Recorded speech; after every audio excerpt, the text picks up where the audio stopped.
really hard to win lanes. They're going to play relatively grouped, and they're just going to shove down towers. Blood. Hopefully, Peter Pan damage, trouble. One more out attack. It's not going to be enough. He'll be fine. At all? We can hear you now. We can hear him, yeah. Awesome. Gotta get those runes. The Wind Ranger is gonna sneak the top Radiant. MSS gonna slide on in, get the top Dire. And then probably will be okay. Pycat's level 3 pretty quick, actually. Power Shot cuts through onto Zai only. MSS putting up the wall, but Pycat is not gonna get bumped back by it. Sneaking, getting in the front with the Wind Run. Giving him a little bit of aid. Now shackled to a tree. Bloodseeker taking tower aggro as well. Great defensive play from Sneaking here. Power Shot through. Again, only connects onto Zai. They are now wrapping around middle. It didn't work the first 2 times, but this time it'll definitely work, right? Snowball, they do get some pretty good damage on him. Snowball, small stun there. CCNC, though, turns around with the raise, almost kills off MSS. In fact, does kill him posthumously, but this time Yawar has the Sonic Wave. I don't know, Vanguard, Underlord, that's a lot of health, man. They're going to start going with the Frost Arrows, gust him back, Maledict, Snowball in with the Frost Arrows. This guy is going anywhere anytime soon. Zai's going to arrive. He'll try to race for MSS. But it's not going to be a race they could actually win. Zai now has Resolution in a corner, racing with the Battery Assault now, got the stick charge. Resolution's just sitting there and battling it out. Will go down, but it'll be a kill trade. Pycat coming in, though, at like 800 movement speed, cleans house on bottom. Either, but wants a Shadow Blade to be able to sneak in instead of some kills. Speaking of that. First recipient of the hook from Zai. One raise connects, second raise way off the mark. And with the Wind Run active, Snaking might actually get out. He is bonded to SVG. I don't think that'll be enough damage to kill off the Wind Ranger, though. SVG can peel back the other way, and he's probably going to go down here. And that will also kill off Sneaking. Warlock's a good hero. MSS does snipe Zai, as now here comes Yawar. Blink forward. He does have a Sonic Wave, but challenging CCNC. Sonic Wave will drop him low. This time, no raise combo retaliation. They'll get a double kill for the Tusk. And upon seeing 33, they will decide to back out of here, and they should be fine. TP's out from everyone. It's a clean escape. Yeah, really needs to make sure to keep on top of these objectives because, again, that Radiance timing is coming for Pycat, and I still feel like if he manages to get that here, that's going to be big. Well, they'll drop an entire Death Ward on him with the Maledict. That should be enough to put the Bloodseeker in a body bag. Zai comes in as well, trying to save. Looks like they're not really going to test it. No, they're going to turn around and actually challenge Zai with a power shot and some shards. They'll take him down as well. MSS. Oh my god, that was a huge snowball. SVG able to jump inside, prevent himself from dying. Whoa. MSS going to push right at the high ground. They lose Sneaking elsewhere in the meantime. These cogs are walling off this entire fight. They will take down Zai. Now MSS kind of peeling off to the left here. Gets bled out, and, well, he's kind of bluffing right now. And it looks like it's actually buying him a little bit of space. The Warlock Golem's driving back the rest of the backup. They'll put him in a body bag, the Optic Gaming side.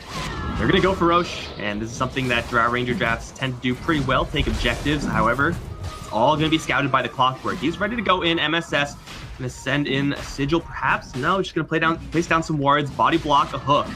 So Zai still has a clean angle, is going to jump right in, catches everyone, Blood right down on the floor as well. Sneaking, dropping very low, back to Blood right will pop them. Roshan is going to get claimed by the Radiant, and they should be fine to disengage, perhaps. They'll catch 2 in the pit. MSS still trying to body everyone back, but he can't body back Pycat. He jumps right to the back line, and at this point, MSS, he's taking all the damage of the world. They don't have vision. Resolution is just chappying in the middle of this fight. And then, no vision for Resolution. And speaking of that, top lane. Get the Requiem onto the Resolution Drow Ranger. A couple more right clicks. The Gust doesn't save you up against those. Yawar's going to jump in, trying to make it a 1-for-1. They'll catch Zai again, pushing a little too far away, but this time he's got a lot of backup hit onto 2 with the upheaval as well. They are going to blink out with Yawar. The Snowball is going to save Tusk for a split second, but it's not enough. Get that Crimson Guard kind of armor to start, get a little bit more of the Solar Crest Radiance. Is Team Evasion, so I guess we can call that pseudo armor as well. They're really itemizing to their heart's content. They're going to trap the Queen of Pain, and she does blink a little bit too far in. A couple of raises, and it will be the Queen of Pain to fall. So he seems he pops a BKB, but it looks like the disengage away from that BKB should be pretty clean. Zai gets it with that Death Ward and the Maledict. Roshan, 10 more seconds. That's going to be a key, of course. That means the cheese as well as the Aegis. CCNC, middle lane vision, though. Yeah, the Sentry just sees him, but again, you can't really react to that, so they will immediately, or almost immediately, take down that Tusk. CCNC now going to channel up that Requiem. Won't really do all that much damage. It will be a 1-for-1 trade so far. Sneaking's going to chop down Zai off to the south end. Now it's onto Resolution. He's going to stand his ground with the BKB, trying to challenge Pycat. Not enough with the Death Ward. Fully channeled. Pycat is taking so much right-click damage from everyone, but still he's able to get away. Heals up on the creep wave. Well played by them, and they're setting up for no doubt, again, wanting to do that second Roshan. You see the pings coming out already. Going to be their key. He did dump his entire payload into that Tusk. Just maybe a little more could have gotten the kill right off the bat. Could have changed things. Sneaking, get a hook shot, but With the BKB, he'll try to focus fire into Zai. He's chasing Traps a little bit too far away. Now he's going to start bleeding, not where he wants to go. He does have the wind run active, but the rockets dropped right on top of him. They're going to leave sneaking for dead, and eventually he's going to go down for sure, right? There he goes. They're going to trade him for the Underlord, as now with the Death Ward from the low ground, Pycat again, not really able to get in there fast enough. His movement speed is very low, and he will drop. SPG channeling still. Goes for that butterfly, more damage focused middle lane though. They pop the Lincoln Spear. This is going to be a Queen of Pain going down, but that's the Aegis. With the BKB afterwards, they have to disengage. Now Sneaking going to come right in. Shadow Shot, no angle because of the BKB, but MSS is going to jump in. More punch on CCNC. They're going to focus down onto the Shadow Fiend, at least drive him onto the defense the first thing. And it looks like that'll be successful. The Rush should be off with the resolution on the side, but he's fine. He's got the cheese just focusing onto the Underlord, and they will be able to take down 33 before he can get anything off. And that'll be the Shadow Fiend to fall shortly afterwards. Pycat has found the Dry Ranger with the cheese to prevent them, and now the cogs. Oh no, Pycat! Those are not friendly cogs at all. Resolution going to charge straight into the shrine. Sneaking going to do exactly the same. Frost Arrow's not doing a ton versus the Bloodseeker, but he will turn around right onto Resolution one more time. CCNC going to try to turn around and 1v5 everyone. Not really sure if that's quite going to do it. No. He will lose his life. His souls were like non-existent. Yeah. Just was spamming it on him a couple of times throughout the fight, including when he eventually died right there with Drow and needing a couple auto attacks to finish the job. But yeah, the dieback, of course, one of the worst heroes to buy back on is Shadow Fiend, as you know, with the lack of souls, as you're even mentioning during that fight. And because the build, I go back as the point I was just making, going the science choice. It's, again, a hindsight thing to say, but how the game has played out, you probably figure at this point maybe would have preferred more of the butterfly, more damage. That's going to be it, though. Optic's giving in. I still, yeah, you can't look at the Scythe of Vice like that. It's like, yeah, they had it, but they didn't really use it. And I think that was really the big disconnect. That would be something to see them start 0-2, but no, definitely a lineup where they can win for sure. Now, Wind Ranger hasn't shown yet, though, so there is an argument to be made that, yeah, he's going to get it here, where, don't just send it directly back. We see many players do that, where it's like, okay, where's the Wind Ranger? Not much of anything significant until bottom lane, where the cast bounces back towards the Earthshaker. That's some PBD RNG right there. They're probably not going to, is my ultimate point, and so that's where the Rupture potentially could be that much stronger this time around. They'll have to resort to just grouping up as a 5-man, keeping himself safe that way. Unlike CCNC, who kind of goes in by himself with a haste rune and just gets annihilated. And yeah, and I like the decision here from Moo on Phantom Lancer to go for the casual Hooded Defiance build. This is a lineup that you would definitely like to see it against a Leshrac, Venom Core. Meanwhile, Witch Doctor's caught. He's probably dead. Power Shot already used. There's a Fissure coming in, but that's not going to do much damage. Z-Freak taking the Pulse Nova, taking the Edict from CCNC, and will get ground down as Pycat and Zai come in from the river, kill off Limp, get a little bit more reward. And Venomancer, I mean, early on, any item is good on Venomancer, but there isn't really like, you absolutely must get this type item. The Chaotic Offering is going to drop on top lane, kind of give Moo a little bit of space. With the boat coming in as well, they'll take down Pycat. Zai's Shackle will fail. He does have a Crush, but his sprint has worn out, and he'll get yanked right back into a swarm of angry complexity heroes. Zai will fall as well. As much as powerful it sounds on paper, it's maybe not as strong in practice against these top-tier teams, because Phantom Lancer just literally stood there and he got the supports. Meanwhile, middle lane. A great stun from CCNC onto 2. Z-Freak and Adam can get put into the Pulse Nova. Moo's coming in, but that's a slow TP because everyone else came in beforehand. Moon is going to find the Witch Doctor, but again, this PPD Witch Doctor is seemingly invulnerable. Looking at CCNC now, gets X marked back into that Torrent, but Pycat 33, they're both here. Poison Nova does connect onto the Phantom Lancer. They rupture the real one as well, and now Moo's got to sit there and take it. Pycat going to challenge him and should be able to take him down. Disengaged away from the boat, but still Moo will fall.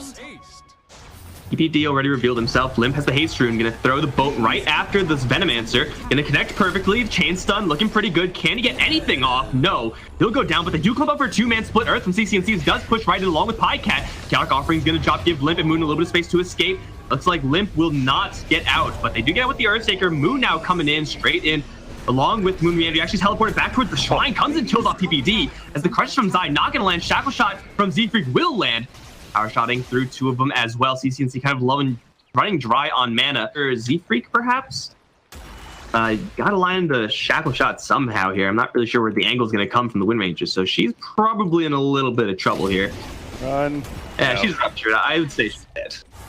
Okay, so going back to the bottom lane, so they're also going to find Witch Doctor and that Voodoo Restoration. We've seen it before come into play. This time it's not going to be enough. Still the Kunkka ult and the Earthshaker ult, but Optic are just going to leave. They're going to jump in, crush him for the Phantom Lancer. He does have the hood. Chaotic Offering going to buy him quite a bit of space, however. He still takes quite a big hit from that Blood Right, but it's Zai who's separated right now, and he will get solo Echo Slam. It's a kill, but have to make it worthwhile at the end of the day because Moon is being chased down by Piecat and CCNC. He'll be put in a blender as 33 lands his Nova onto 2 in the front. He's driving them all back, but the rest of his team, they're kind of getting wrecked by the Golem, so they can't really help him. Love that play to back off as a team and then kind of go back into Roche as a team. Very coordinated as Moon. Shadow Blade does not keep you safe. Sentry Ward is there. Cast coming in before the Fissure, and that should be a dead Earthshaker just from the Maledict. He'll chase him down because they can. But with him not going for it, it also made that logic of you're dealing with a Corrosive Haze, you're dealing with a Bloodseeker. Is it really the best choice over, say, something like that pipe priority for these team fights that are going on? And speaking of that, more happened in bottom lane. Zai's going to blink out from the boat. The boat is now down. They force the buyout onto the Earthshaker. Shackle is nice onto Piecat, but he's the one with the Aegis. So he can take this damage. He's now walled, I guess, into the base. And it looks like his first life will be forfeit here. The rest of Optic struggling up against that upheaval. Yeah, it is going to be stopped, however. Someone stops this. 33 is going to jump right on in. Nova onto 2 with the BKB active. They'll try to go for Limp, and he pops his own BKB. Not much follow-up physical damage there. Phantom Lancer charging forward. Another wall is going to keep them in. Great walls now from Moon, isolating Zai, and that should be Slardar now fallen. Bloodseeker shackled, and he has already used his Aegis. X marks. I don't even know what he's trying to do. He's just going to go down. A double kill for Moo. BKB just picked up, I believe, by Bloodseeker as well. So yeah, both those cores do have it now.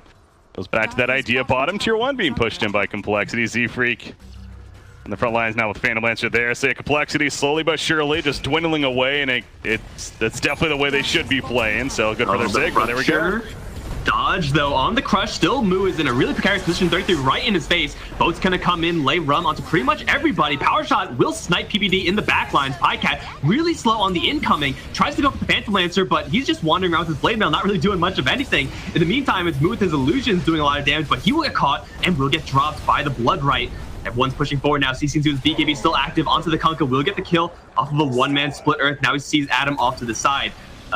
Should see Adam off to the side. He'll try to TP out. CCNC is going to get the Eul Scepter. That should be enough to kill off the Warlock. In the meantime, it's going to be Zai chasing down 2. Shackle Shot's going to keep him pinned there as the Fissure with the Ghost Scepter. Ethereal Blade active from that Slardar.